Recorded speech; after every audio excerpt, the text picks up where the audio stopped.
same force that is making people poor is actually making other people a lot richer. And I think it's so crazy that we don't teach people this in school, because when you actually learn how this works, it can be the difference between making a lot of money, having freedom, getting ahead in life, versus struggling and working really hard to get ahead, but really not being able to do much about it. And this K-shaped economy that I'm talking about, it became really prevalent during COVID, where some people's wealth started skyrocketing and other people were on the other arm going down. And you can see it this year alone. Okay, look at the S&P 500, look at the stock market. It is up over 20%, where wages are up only 4%. The key here to being on that other side of the K-shaped arm is having assets. Like think of any rich person you know. They own things, because when we are printing money and there's a ton of inflation, the people who own assets, the people that own businesses and stocks and real estate, their wealth goes up. And when your money is tied to your paycheck that you are working for, and then you keep spending that paycheck not on assets but on things,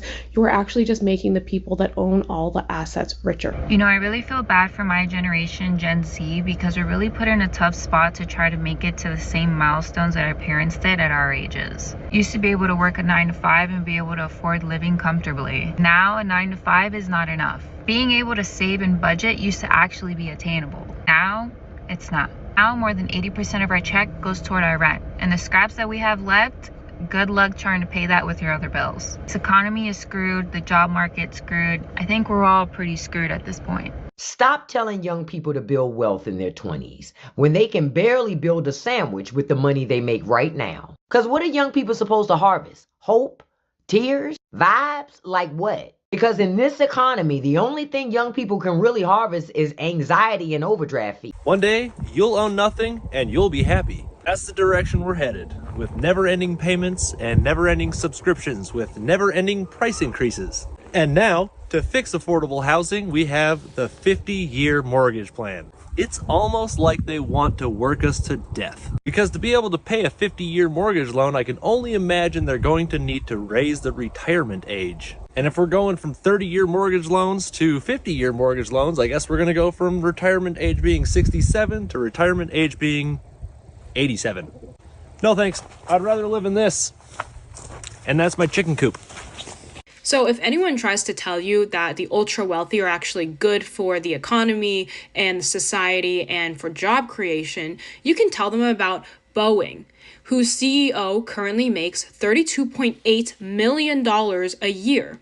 That is a 45% increase from his salary last year. Now let's look at the average worker at Boeing. They received a 1% wage increase over 8 years. So no, actually, I don't think that the ultra wealthy are good for the economy, because their ultra wealth comes at the expense of the average worker. And no, this wealth is not trickling down. There's only so much people can take before they finally snap, and I think we're getting real damn close. Because the ones at the bottom, the ones holding everything together, we're the ones getting crushed the hardest. We're the ones waking up tired, working 2 jobs, barely keeping the lights on, while the people at the top play Monopoly with our lives. They keep squeezing tighter and acting like it'll just never backfire. But what happens when the people who actually make the world run just stop showing up? Because it's not CEOs delivering packages or flipping burgers or wiring homes or building the roads that they drive on. It's us, the ones that they call replaceable, the ones that they underpay and overwork, the ones that have been told to just be grateful for the scraps. But here's the truth. If every broke, burnt out, fed up person in this country just stopped working for 1 week, everything would shut the fuck down. Every supply chain, every store, every service, everything. We have the numbers and we have the power. We've just been too tired and divided to use it. And that's the part that they're scared of. Because deep down, they know that the second the working class remembers its worth, the whole system collapses overnight. I had to wait to calm down a little bit to make this, so this is me calm. I'm sitting here so unbelievably pissed off and angry. I'm wondering, why do I pay taxes? Literally. Gas tax, property tax, some stuff's supposed to go to the schools, but schools around me are getting shut down because they're stealing the money instead of spending it on the schools. I pay food tax and sales tax and gas tax and death tax and inheritance. What the fuck is all this money going towards? Literally. While all of our elected officials officials are sitting in Washington getting paid on free health insurance that we all pay for, and I'm buying groceries to feed poor people and fill food banks. What the fuck are you doing? And surprisingly, that is me calm.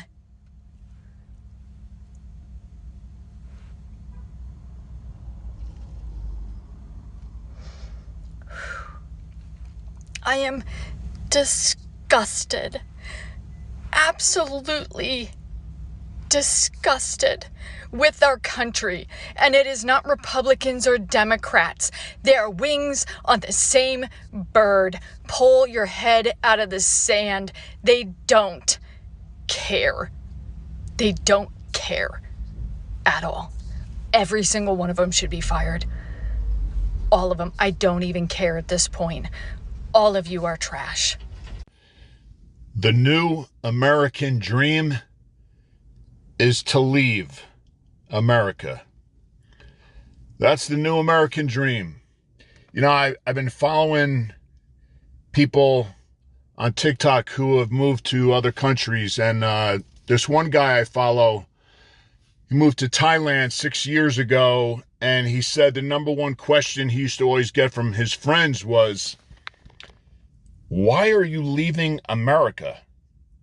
And now, all he hears from his friends when they write him or call him is, "How can I leave America?"